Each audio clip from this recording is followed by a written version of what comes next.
बांका के मकतब में जो हादसा हुआ है उसको लेकर के भाजपा के एक विधायक ने अस्सलामुअलैकुम वरहमतुल्लाहि वबरकातुहू। सामिन किराम, हमारी ख़बर का उन्वान है बांका बिहार का मदरसा।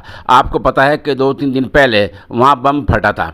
उसके बाद फ़िरका परस्तों ने मदरसे के ख़िलाफ़ साजिश रचनी शुरू कर दी थी, लेकिन बर वक्त इसमें जेडीयू लीडर जनाब खालिद अनवर साहब सामने आ गए हैं। बहरहाल वो वहाँ की सरकार का हिस्सा हैं, उन्होंने मोर्चा संभाला है और जिस बीजेपी लीडर ने गलत बयान दिया था और गलत नज़रिया पेश किया था उसको खालिद अनवर साहब ने आज सख्त अल्फाज में लताड़ा है।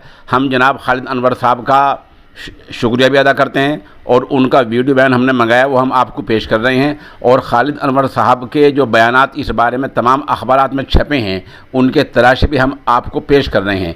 दरअसल आपको पता ही है कि मदरसे की इमारत गिर गई थी, वहाँ इमाम साहब शहीद हो गए थे। शुरू में मीडिया ने मामले को गलत रुख देने की कोशिश की, लेकिन फिर मामला संभल गया।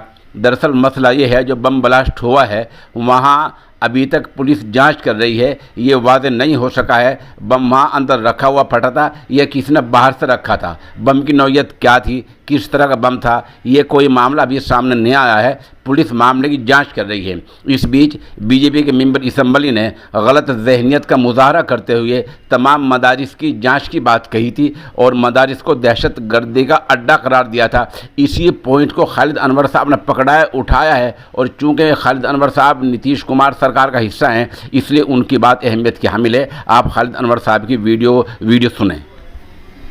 बांका के मकतब में जो हादसा हुआ है उसको लेकर के भाजपा के एक विधायक ने जो बयान दिया है वो अफसोसनाक है और इसकी जितनी निंदा की जाए कम है।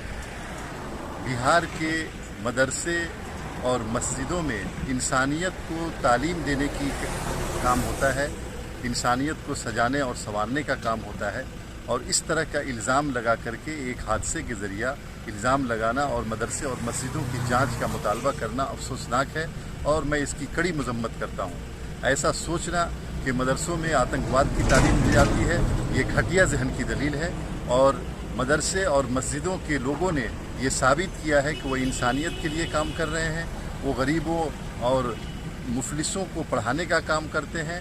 और बिहार में कोई इस तरह की घटना आज तक नहीं हुई है जिस तरह की बात की जा रही है। मैं इस तरह के तमाम इल्ज़ामात की तरदीद करता हूं और इस बात का मुतालबा करता हूं कि ऐसे लोगों की बातों पर लोगों को ध्यान नहीं देना चाहिए। ये नीतीश कुमार की सरकार है बिहार में, और बिहार में किसी किस्म की ज़्यादती किसी के ख़िलाफ़ बर्दाश्त नहीं की जाएगी। जहाँ तक बांका के मकतब का मामला है, उस मकतब में जो ब्लास्ट हुआ है उसकी तहकीकात हो रही है, जो भी मुजरिम होंगे उनको सज़ा दी जाएगी। लेकिन इसके बहाने किसी कम्युनिटी को टारगेट करना, किसी कौम को निशाना बनाना, किसी इदारे को निशाना बनाना, किसी धार्मिक स्थल को निशाना बनाना सही नहीं है और जिसकी जितनी निंदा की जाए कम है।